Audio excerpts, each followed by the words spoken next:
And thank you for coming to this program on the oh, it suddenly kicked in, didn't it? Oh, okay. Thank you for coming to this program on the history of Sodaville. I'm Linda Ziedrich. I'm Vice President of the Lebanon Museum Foundation. And before we get started, I want to tell you where we are with the museum. We still don't have a home, but we have a lot going on. Our next program will be right here on May 31st, and it'll be a history of the Lebanon Police Department told by Frank Stevenson, our police chief. And it will start at 4 o'clock rather than 3 o'clock. After that, we don't have any programs planned, but we would like to have a roundtable of people who've worked in the mills. And so we're trying to get them to let us know who they are, and we want to get them all together. So if you know people who work in the mills and want to get together and talk about that, please send them our way. Also, our oral history project is ongoing. I have one more interview to do tomorrow, and then we'll start transcribing the interviews, and maybe next fall we'll get together the interviewees for a public reception. So that's what's coming up, and I just talked to someone here about cottonwoods, so maybe we'll have a program on that topic too. That is coming up. I'm the cottonwoods guy. I've been researching cottonwoods about 20 years or so, and have rather a big collection, posters, autographed 8x10s, things left by the family, the Whitey family. And I'm kind of looking for a home for it and thinking, well, maybe Lebanon would be interested. Any interest? Yes? Are you interested? Yeah. All right. Well, now we're going to talk about Sodaville. How many of you live in Sodaville or have lived in Sodaville? Yeah, a lot of people. And how many have tasted the soda water? My dad had cancer, and I had to take him up the soda water. Wow. All right. We started planning this program before the pandemic. I talked with Julie Grunberg here, and things got delayed because of the pandemic. So we are really happy now to be able to have you all here for this program. This is Julie and her partner. Her partner is JaDala Coyle. And JaDala is the granddaughter, right? Of probably the first white person to discover the spring at Sodaville.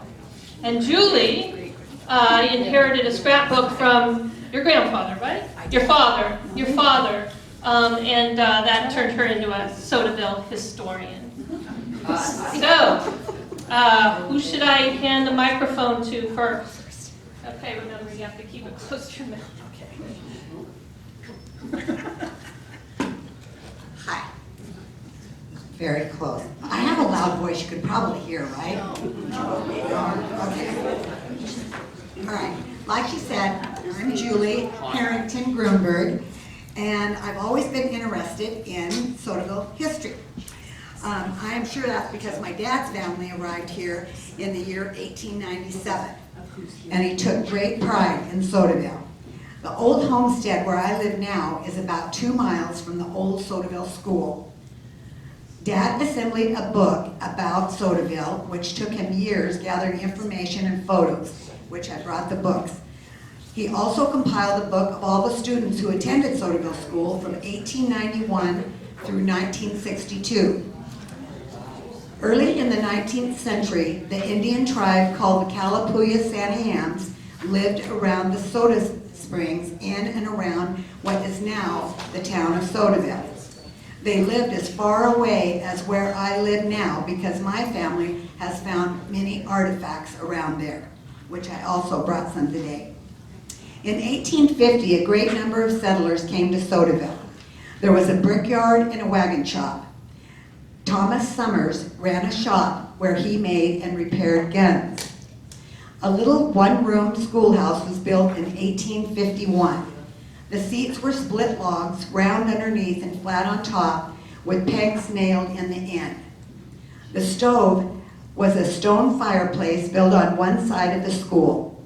A bucket of soda water was constantly on hand, and when the supply ran low, a couple of the boys were sent to the spring to get more. The city population in 1880 was 56. By 1900, it had grown to 178, and by 1930, it was back down to 77. However, many people would come and stay for months to enjoy the benefits of the sody water, as they called it. In the decades of the 1890s, Sodaville was a bursting town. I'm going to read a list of all the things that were there. There was a grocery store, a general store, post office, racetrack, cobbler, photograph studio, drugstore, barber shop, meat shop, blacksmith, livery stable, daily stage, bathhouse, doctor, telegraph office, skating rink, jail, a two-room school, an ice cream parlor, 2 hotels, 3 churches, and a college, which an enrollment reached over 100. A very well-known 12-piece band, and for a few weeks, a weekly newspaper. Fire took a toll on the town. Also the lack of interest in the famous soda water, which was so good. I personally drank it whenever possible. Some people didn't like it.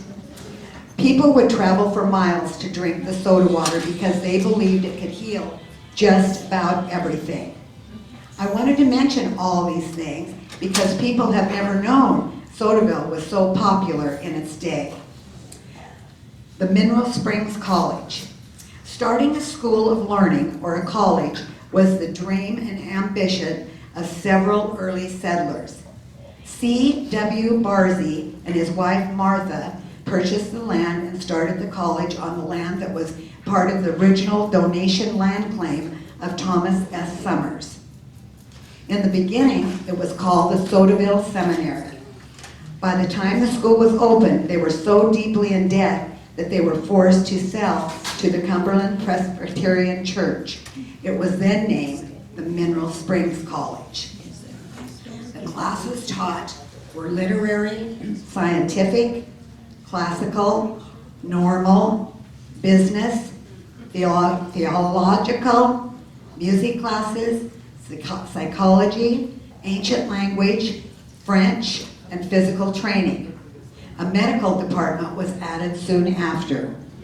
It cost $5 a term. Many students couldn't afford to stay on campus, so they rented little cabins for $1 or $1.50 a month, and they were partly furnished. The purpose was to teach and promote education, morality, and religion. It became a public school in 1909 through 1949. I have talked to several of the students that attended this school, and they remember it well, some of which are here today. Some of the older folks. Sorry. A woman's dormitory was built later. In 1914, the building was placed on skid logs and moved to Crowfoot and was used as the Crowfoot Grange for many years. Moving it was quite a feat as it had to be placed on skid logs. It took a lot of effort to move. Several teams of horses were used. The building still stands today in Crowfoot.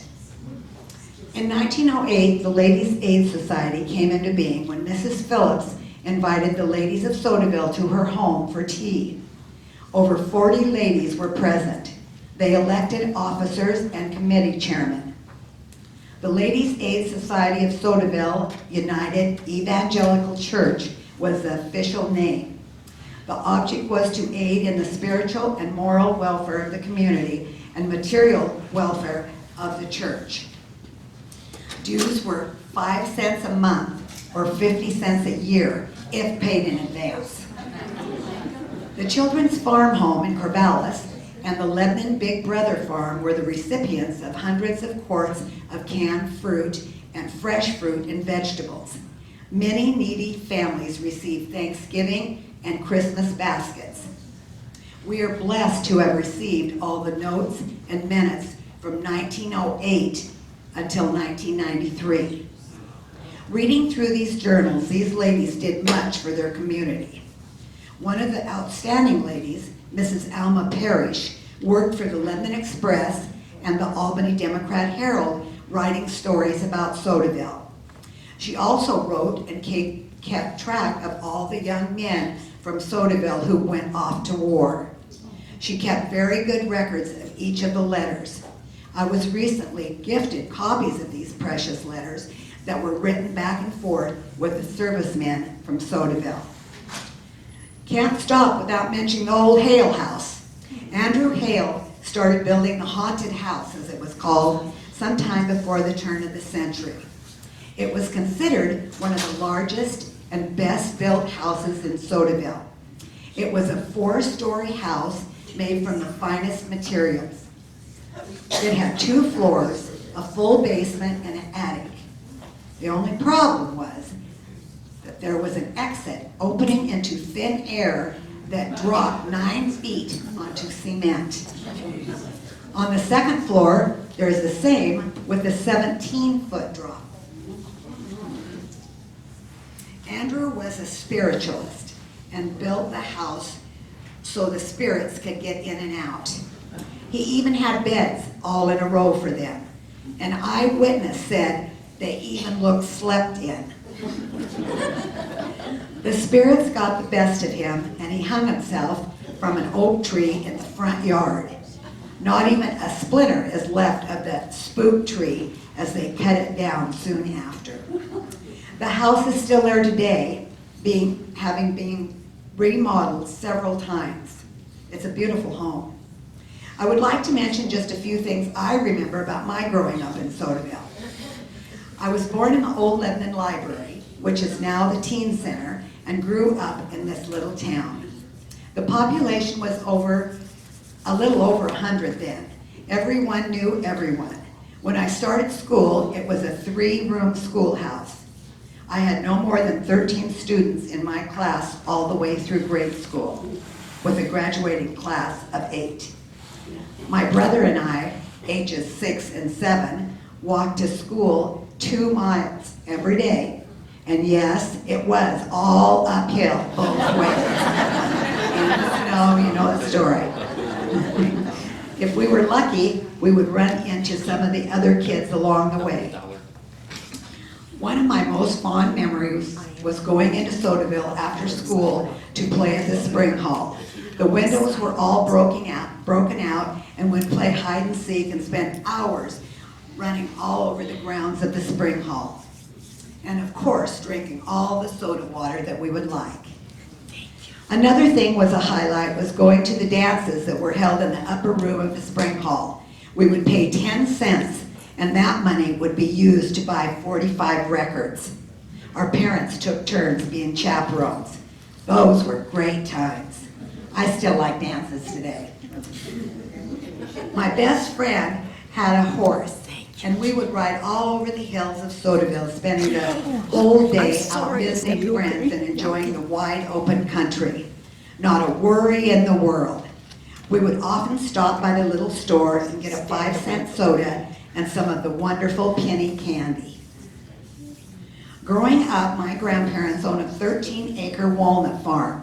From a very early age, we picked walnuts. My grandpa had a walnut dryer, and that was his livelihood. My dad rented a rock pit from the Sims family starting in 1962.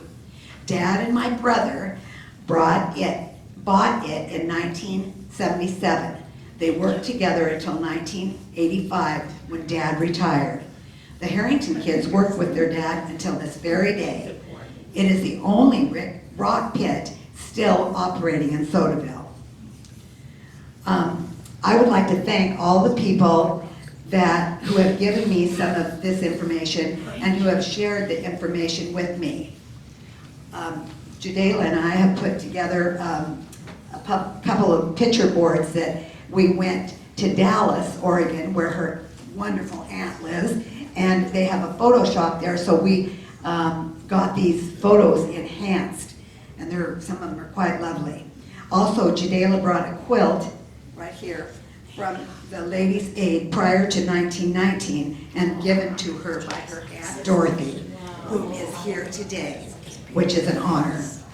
The other quilt right behind me was printed by them many years later. I won this at a raffle. Now, JaDala is going to present you with some long ago history of her family. Thank you all so much for coming.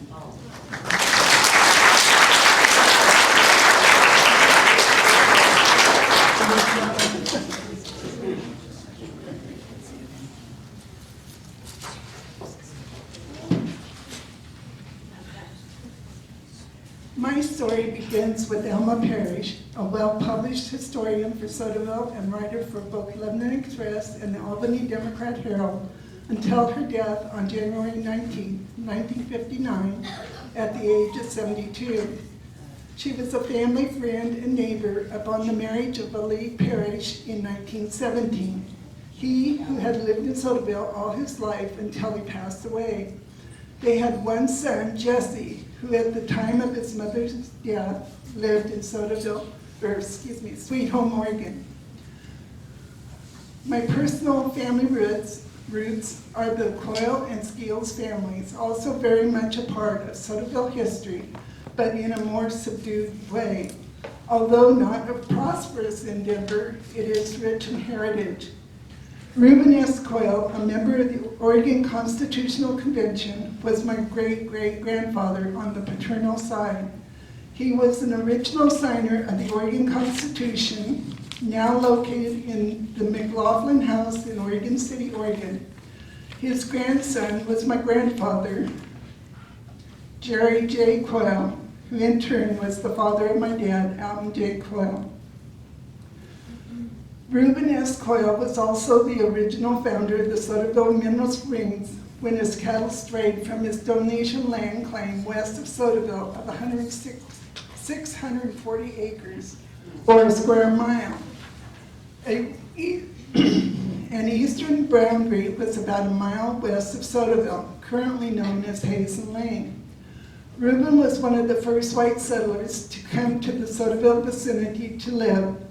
He started in 1843 from Lebanon Junction, Bullock County, Kentucky.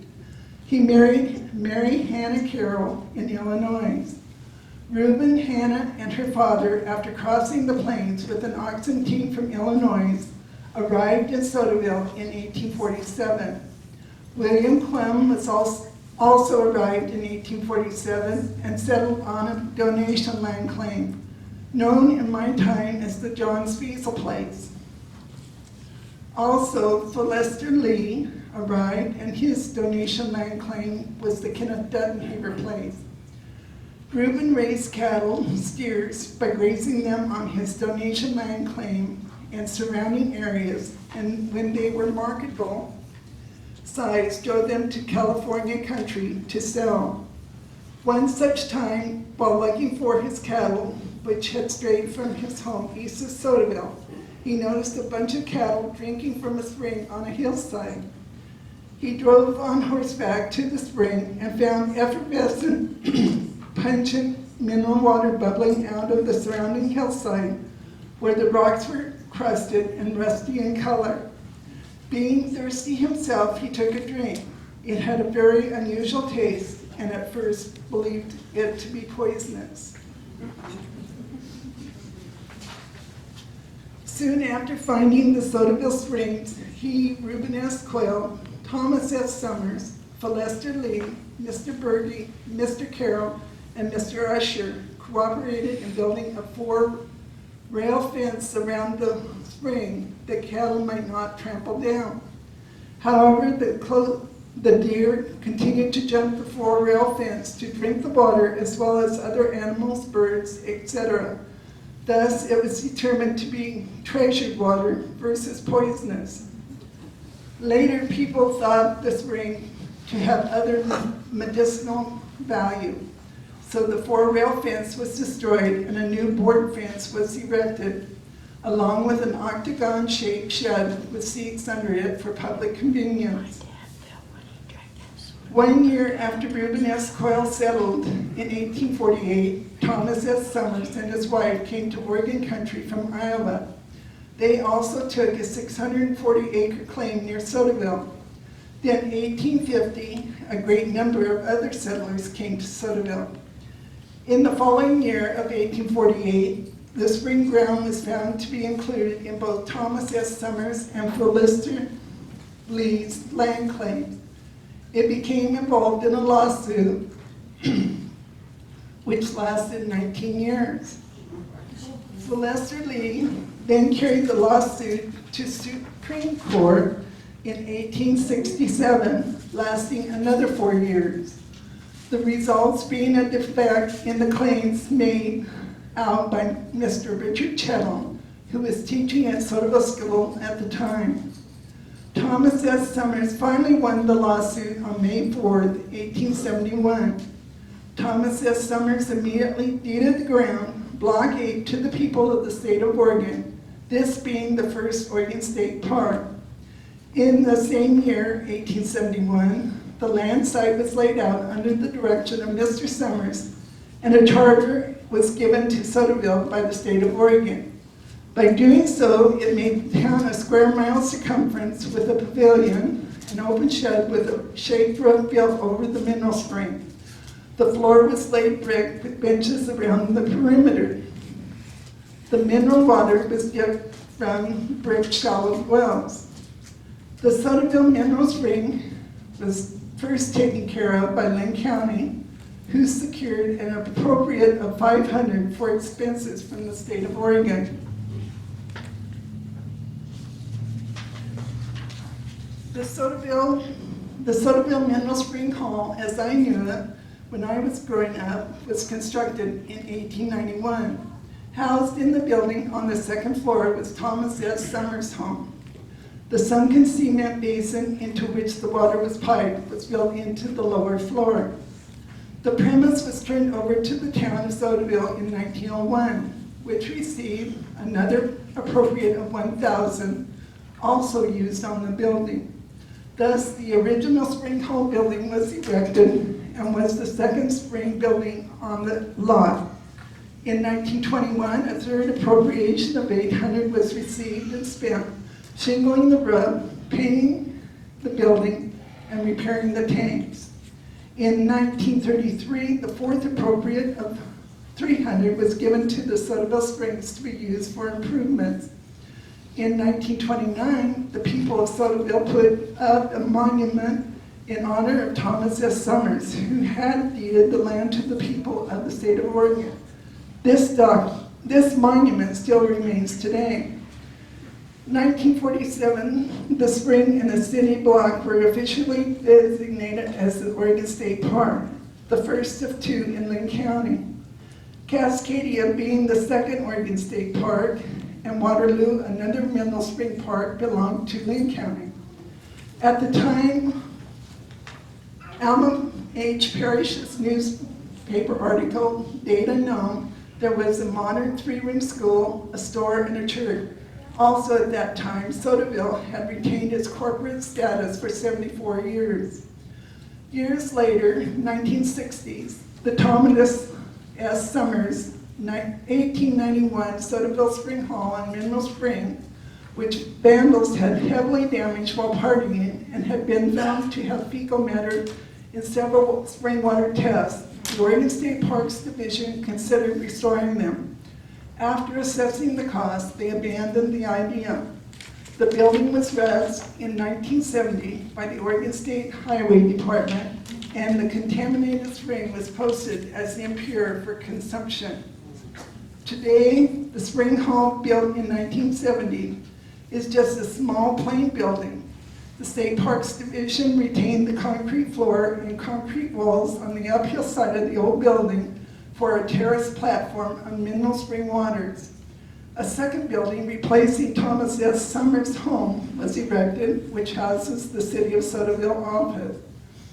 Back to my personal connection to Reuben S. Coyle and the city of Sodaville. I was born in Lebanon, Oregon in December 1949. My parents, Alton J. and Doris M. Coyle, had just returned back from Grass Valley, Oregon, where they were instrumental in part ownership of the local Grass Valley grocery store and employees of the construction of several wheat grain elevators in the Grass Valley vicinity. My mom was on the grain elevator crew as the cook. Our home is located on the eastern lower edge of Middle Ridge, the second curve from the Oak Creek crossing.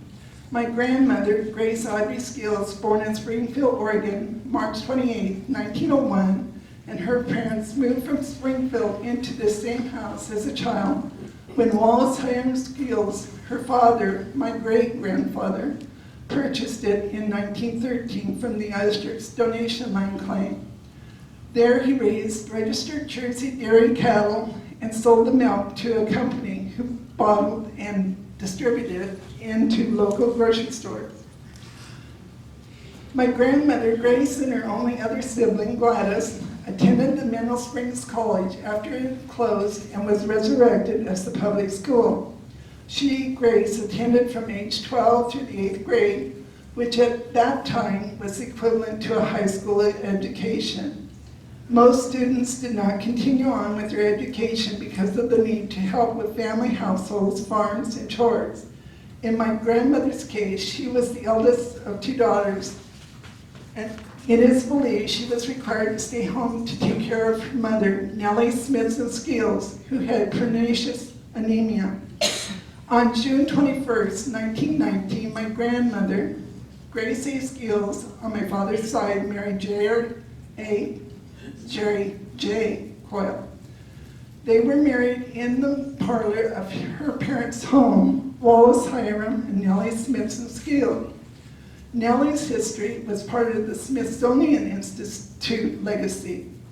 Jerry and Grace had 4 children. My dad, Alton J. Coyle, Audrey Coyle, Dorothy Coyle, who's here and just celebrated her 99th birthday.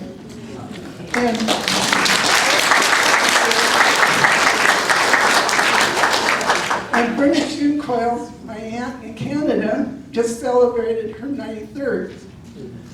After my grandparents married, they moved on the T.J. Coyle donation line claims. My dad's grandfather on his paternal side. The T.J. Coyle donation land claim was located in the Crowfoot vicinity, and the Coyle family remained there until the last section was sold, approximately 2016, by my cousin. Meanwhile, Hiram Skills, my dad's maternal grandfather, maintained their home in Sodaville on Middle Ridge Road.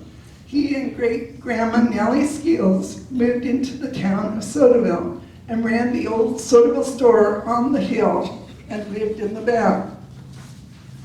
My father purchased the maternal grandfather's 120-acre farm from his maternal grandparents in 1949 after moving back from Grass Valley, Oregon. Great-grandpa Skills ran the grocery gas store on the hill in Sodaville, and later the Charles and Virginia Gregory family rented also for a time. Nellie passed away, and great-grandpa Skills and Mary Morris Skills married on July 20th, 1940 in Albany. W. Hiram and Mary Skills were moved across the street into the home with Mary's mother, for whom she took care of until she passed away. After great-grandpa W. Hiram Skills passed away in December 1953, while living in step-great-grandmother Mary Brashear Skills' home, for some reason the Sodaville store was moved. It was then located across the street into the home of step-great-grandmother Mary Skills. Leaving the old Sodaville store they vacated on the hill, vacant to this day. Step-great-grandmother Skills moved down behind the place into the then Kennedy house, where she remained alone until her death in 1968. Her brother, Dan Morris, lived behind her over the hill to the north. After step-great-grandma Skills passed away in 1968, in the early 1970s, Henry and Gladys Coyle Blackwell, my dad's maternal aunt and uncle, returned to Sodaville and moved into the estate where great-grandma Skills had lived. They remained, they remained in the Kennedy house until it was sold to Rocky and Donna Moss Hibbert and their family. During their short stay in Sodaville, Henry was voted as the city of Sodaville mayor for one term. Gladys and Henry later returned back to Bend, Oregon. Gladys Coyle Blackwell and Henry Blackwell lived in the Sodaville area themselves until their marriage. Henry and Gladys, after their marriage, moved to Bend, Oregon and raised their 3 children. Henry's childhood family lived in the house where now Cooper family purchased and continued to live. Henry's brother Lynn married Zola LaForge. My grandparents, Jerry and Grace Coyle, ended up running the new Sodaville store in the home of great-grandfather Scales. When my grandparents left the store business, returning to their farm in Crowfoot, the Gregory family bought the grocery store and again ran it for several years and sold it in 1986.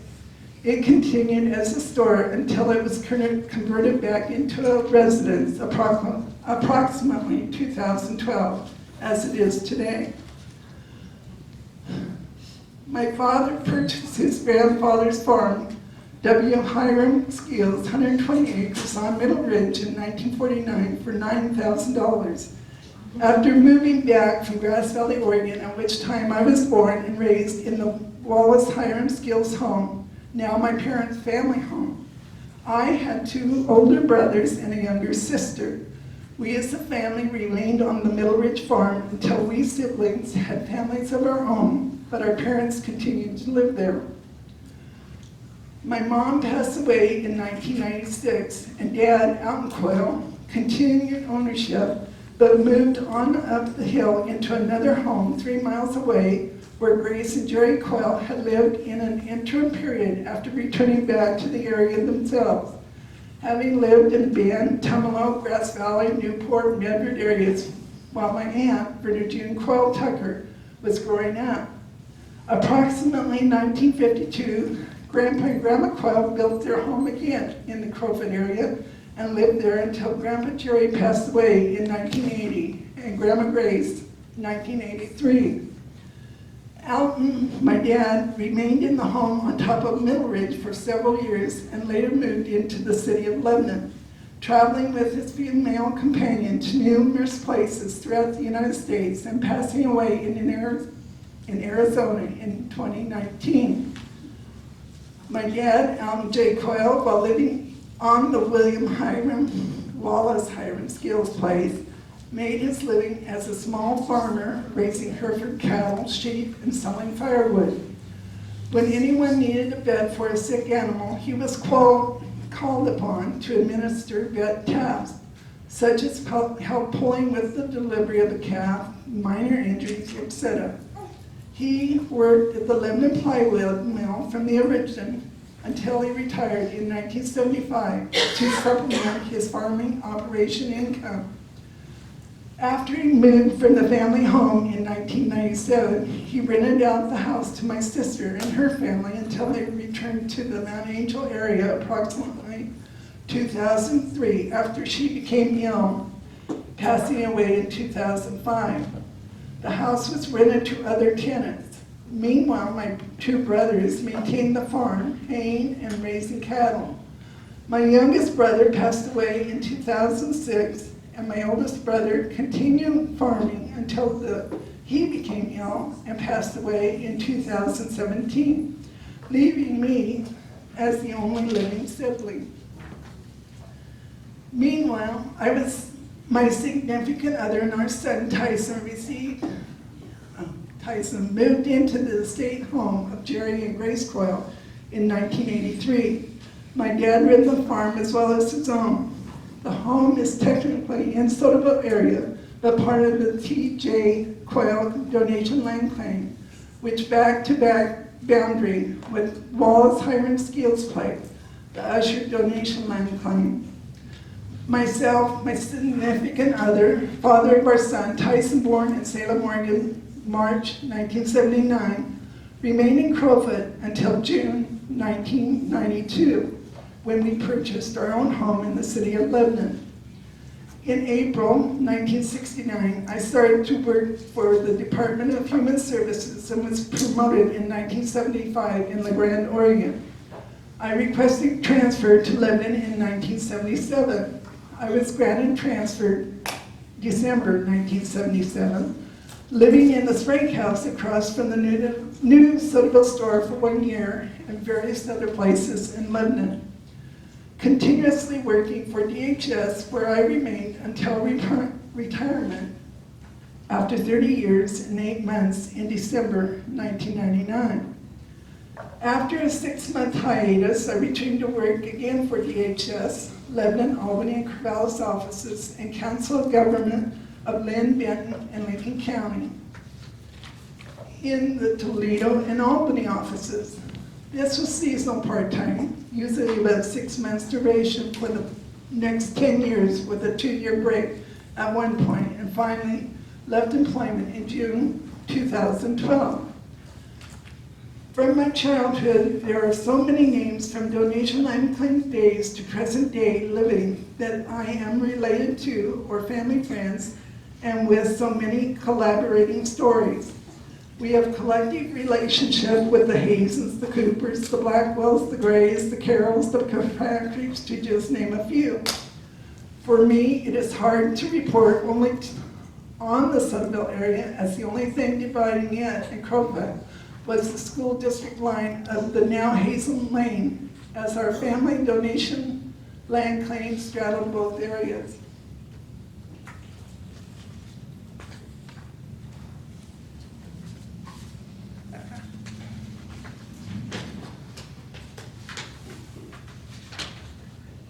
The Coyles and Skeels family were quiet yet friendly, who had many friends, relatives, and acquaintances over the years.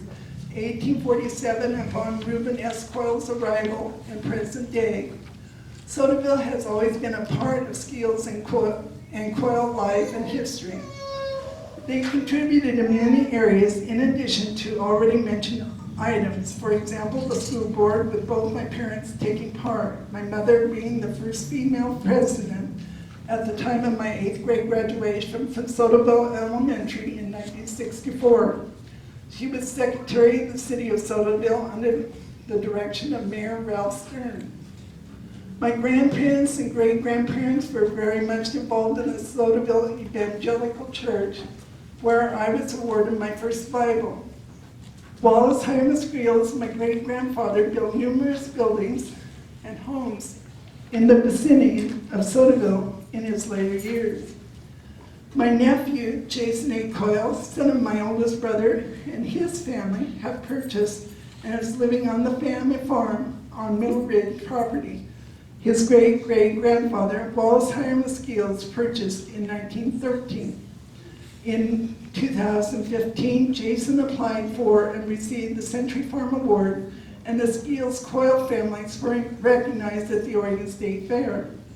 It is Jason's intention to pass the Skeels Coyle property on in future years to his daughter, who currently has a daughter of her own born in 2022. This concludes my history of Sodaville, and hopefully Jason and his family carry on the tradition for many years to come. Thank you.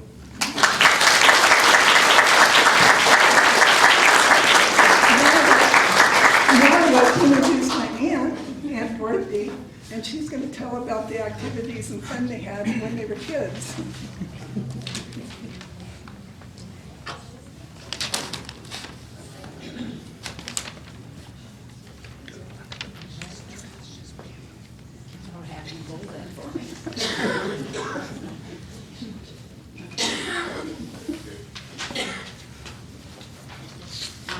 Just as old as I am, and sometimes I have trouble with my voice. And since JaDala gave most of our history, I'm going to go a little on something a little bit different. The Sodaville Evangelical United Brethren Church is what I think of first when going back to my early childhood. I remember being in the cradle roll class at an early age. My parents, Grace and Jerry Coyle, took me to Sunday school when I was probably 2 weeks old, as babies weren't taken out any earlier than that. The first Sunday school teacher I had was Alma Parrish. She was a wonderful lady with many talents. She served the Lord in many different ways. She had an organ that you pumped with both feet to play it. She would have us girls come to her home and teach us how to sing parts. And I was the alto, and we had sopranos, and then we would sing specials for the church service.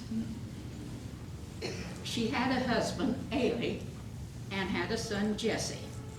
And I think JaDala mentioned this, during World War II, she wrote a newsletter every month and sent it to all the local fellows that were in the service. Later on, Ellen LaForge was my Sunday school teacher when I was middle school age. Alton, Audrey, and I often walked to Sunday school and church, as our dad, Jerry Coyle, had around 25 head of Holstein cows to milk. Even getting up early, he could not very often get the milking done in time for Sunday school. But my parents usually came for church. The church had both a piano and an organ. At one time, my mother, Grace Coyle, played the piano, and my Aunt Gladys Blackwell played the organ. They would play for the singing. Gladys and Henry Blackwell lived near Sodaville, and I just said that. Gladys played the organ, and Mom played the piano. That was much later. About a fourth of a mile from the Blackwell house, up on, is that Middle Ridge Road? I'm not sure, was the Rose family. I don't know if anyone here remembers them or not. I never saw Mrs. Rose. The Blackwell house was close to there. But Mr. Rose was a large man and quite ill-natured. I made friends with their lovely daughter, Lorraine, but was afraid to go to her house with her. My brother Alton dated the daughter, another daughter, Leota Rose, at one time. A son, Ralph, was good-natured and friendly. He married a young lady named Edna, and I can't remember their last name, whose family was rather different. Someone wanted to build a public dance hall on the Santa Am Highway near Sodaville and Crowfoot. They visited all the homes in both neighborhoods to ask if anyone objected. I don't know, it was not close to my home, so my parents said it didn't make any difference to them. I don't know why Mr. Rose was at that dance hall once, but he encountered his neighbor, Burton Blackwell, a teenager at the time, and attacked him with a knife and cut his lip, which left a scar for life. When I was still in elementary school, George and Marie Marlman and daughters Lois and Doris moved to the house above Sodaville, across from Leslie and Ellen LaForge's house. They had come from the Colorado Dust Bowl. Later on, Georgine and Arvis were born. One Sunday afternoon, I went with Dad and Mom to visit them and welcome them to the community. Doris and I became lifelong friends and spent many nights with each other in our homes. Money was still quite scarce back then. One Saturday, Doris and I wanted to see the movie showing at the Lebanon Theater. And by the way, that's still the same theater. Her parents said they would take us if we could come up with the money for the show. So we went out and picked wild blackberries and sold them to the hotel in Lebanon for enough money to buy tickets for all 4 of us to go to the show. Now, I can remember the first movie I ever saw. It was called Joey Brown at the Circus. He was a comedian and really very funny, much funnier than comedians are today. My parents did not spend money on movies, except when there was a musical starring Eddie Nelson Eddy and Jeanette MacDonald. When I was in high school, Gone with the Wind came to the Q Theater. We were even excused from class to attend that movie. My family did not live on a bus route. So when I graduated from Crowfoot from the 8th grade, my graduation present was a brand new bicycle with a large basket on the front. That was my transportation to Lebanon High School. And I can remember my neighbor Marjorie Stringer and I rode together. And I can remember a silver thaw. And we started out, and as long as we were on the gravel road, we did pretty well. As soon as we hit the highway, we ended up in the ditch across the road. So we pulled our bicycles out of the ditch, started to ride on. We were back in the ditch again, and I cannot tell you how many times we pulled ourselves out of the ditch before we finally got to Lebanon High School. Needless to say, we were very late. So we had to go into the principal's office to get our tardy slips. And I can still remember Mr. Bryant was a large man with the blackest eyes I have ever seen. So we went in and we told him what our experience was, why we were late, and he wrote out unexcused tardies.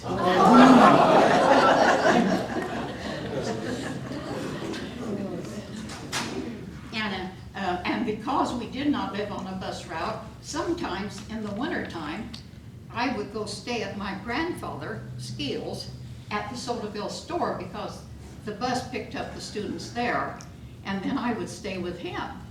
Well, I was in high school, and that's when he was courting Grandma Mary. So he would have a date with Grandma Mary, and I would have a date, so Grandpa and I then would talk about our dates. Now, my grandfather Skeels bought the Sodaville store with the living quarters in the back. During part of the rainy, well, I just told you that. At that time, the store was on the what I call the upper side of the road. It was later moved across the street to the west side. Later on, my parents owned that store for a while. And thank you, that's my story.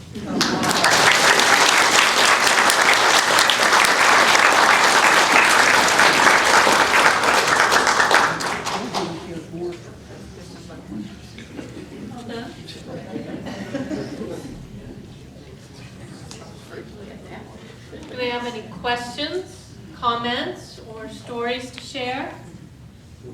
I want to hear more from her. Have some questions for her? No, just I'd like to hear more.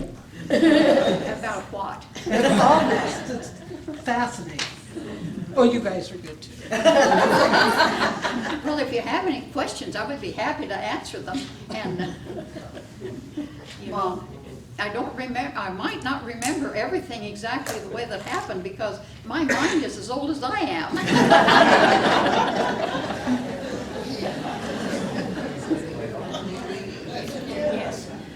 when my dad, when I got the soda water for him, it really did help him. He always felt better.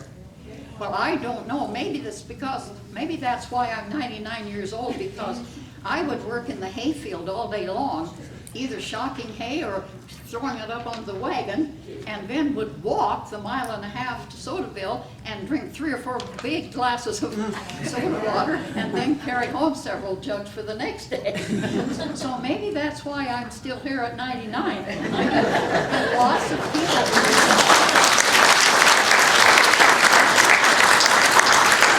And lots of people came from Portland with their jugs and from all over the Willamette Valley and took home jugs full of water, and they thought it was medicinal, and maybe it was. I don't know. Yeah.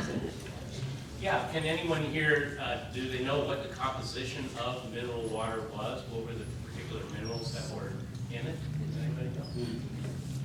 He's a chemist. I don't know. My name is Nick Heineck. I've got a little history in Sodaville myself. But at one time, there was some testing done by the state. The results of that testing are still up in the record, up in the state capitol files of records. That there is information as to what it was, but that's the best I can tell you on that. That it was tested at one time.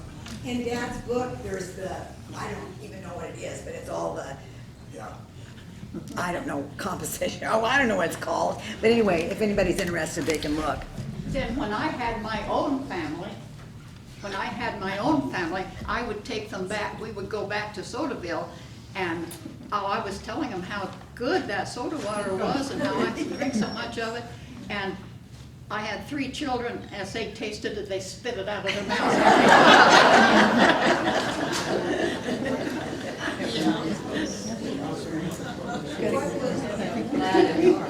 What was the layout of the community with all the different businesses? How were they situated?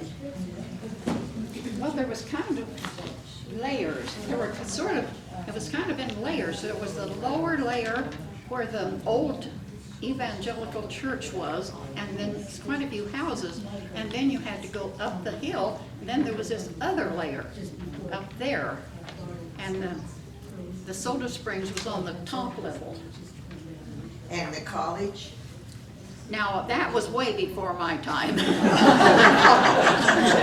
was during my mother's time. The college was above where the grade school is now.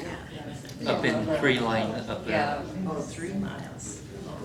yeah, it's just right above it. And there were boardwalks all over Sodaville. The lower level, Oh, yes. upper level, and all around the spring hall where the old Hibbert place was. And well, we have some pictures. And of you it. know there were soda springs at Sodaville, and then there was soda water at Waterloo. Now, I don't know how many people know this, but where the soda water was at Waterloo, it was right out in the middle of the Santiam River. And it was very shallow water there, and it had big flat rocks. And you walked out into the river on these big flat rocks. You could do it without getting your shoes wet at all, and you had to find the spot that it was bubbling up out of the river and dip your cup into that and drink. And it was stronger than the Sodaville water. Then Cascadia had mineral water, and they put a pump, a big pump with a big long handle that you pumped up and down and got soda, and it was the best soda water yet. Did they both taste the same? No, they tasted the same except for the strength of it. And I don't know if I can explain that, but it was quite mild at Sodaville, and it had more of a kick to it at Waterloo, and then more of a kick to it at Cascadia. And I would love to have some of that soda water today. My throat is really dry. Mom? Dorothy, You might tell them a little bit about the Depression and grandma feeding sandwiches. Oh, to the,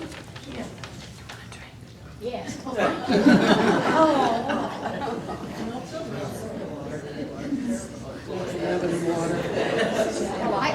I was a Depression baby, so my parents had absolutely no money, but we never went hungry. We grew everything we needed to eat. The only thing we bought at the store was sugar, flour, and salt, I think. And my mother had like 5 acres of garden, so we hoed garden, and she canned literally hundreds of quarts, like we would can 100 quarts of string beans, 100 quarts of all kinds of fruit, and we had much of it on our own place. We had prunes. Does anybody remember those wonderful, sweet, petite plums? I don't think you can find those hardly anywhere now. I have. Yes, you can. I have them on my property. Oh, you are so fortunate. You shouldn't have told anybody. Well, and at one time, my dad was going to buy another piece of property. It was called the Cheshire Place. And so he made arrangements to buy that, and that's when the Depression hit. So he went to the man that owned it and said, well, I can't buy that property now because I don't have any money. And the man said, well, go ahead and farm it. I don't have any use for it, and you'll pay for it someday. And my dad did pay for it someday. Nothing was ever signed. Oh, and when I was young, there was this saying, fools' names and fools' places are only found in public places.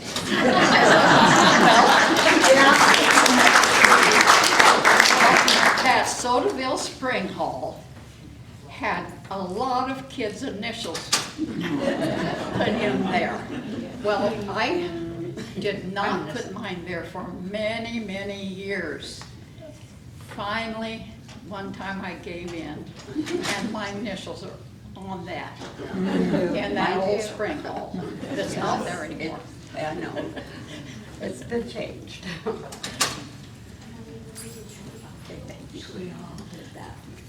Anybody else? Yeah? Yeah, my name is Alex. I'm the Sodaville city manager. Usually when I say that, people go, Sodaville's still a city. So yeah, it's still a city.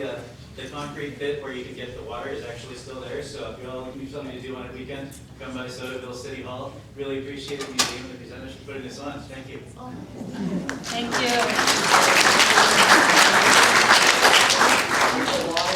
Yes. Yes, don't drink. Just Mr. don't touch. Sorry? There is still a little trickle Yeah. coming out. I have tasted, I still like it. But you're not supposed to. Just a minute, Nick.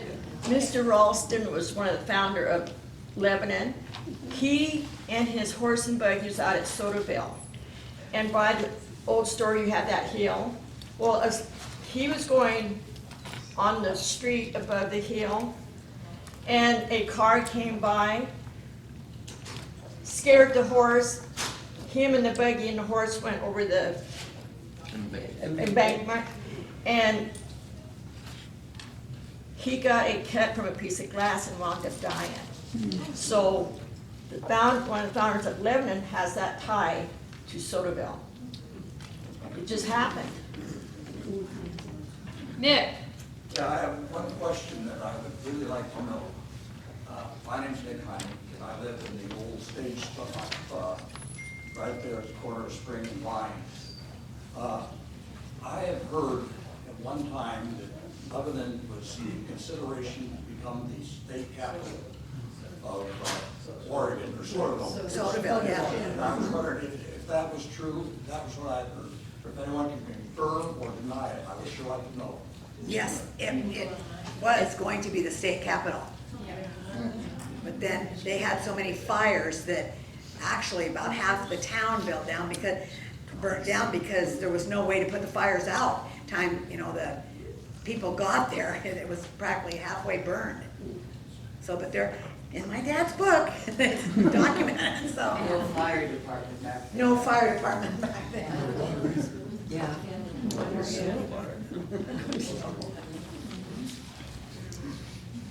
Anyone else?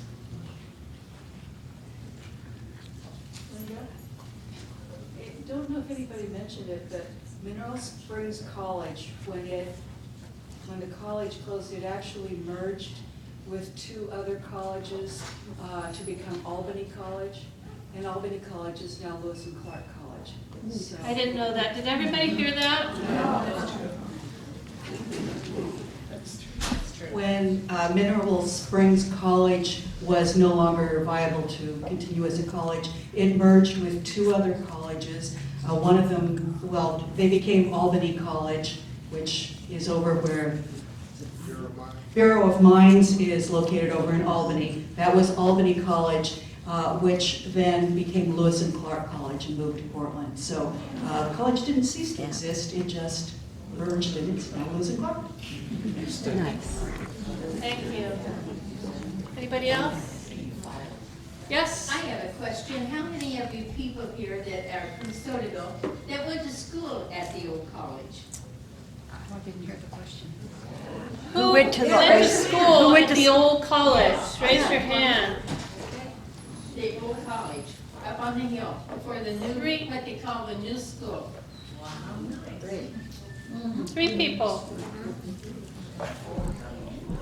You want to tell us about it? We did, Hank Cosmark built what they called we called the new school. It was a 3-room school. And before it was built, we went to school in the old college. Had big wood burning stoves, you know, and it was just old, but it was neat, you know. So I just was wondering how many people had gone to school there. I went two grades there, and I'm only 18. Lillian, how long did you go to school there? How many years? 3 years. 3 years. And what about you? 1 year. Yeah.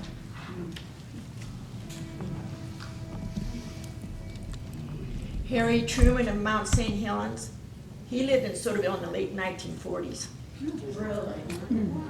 Harry Truman lived in Sodaville in the 1940s. Not the president. Not the president, no. Of Mount St. Helens. The one that stayed at Mount St. Helens. Of the Mount St. Helens. Harry Truman of Mount St. Helens. Yes. Yes. That's Anybody else?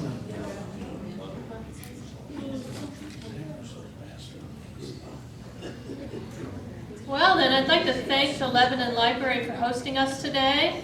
And I'd like to thank Wyatt King here for making a movie for us, which will be available on the Lebanon Museum website, right, Wyatt? Yeah?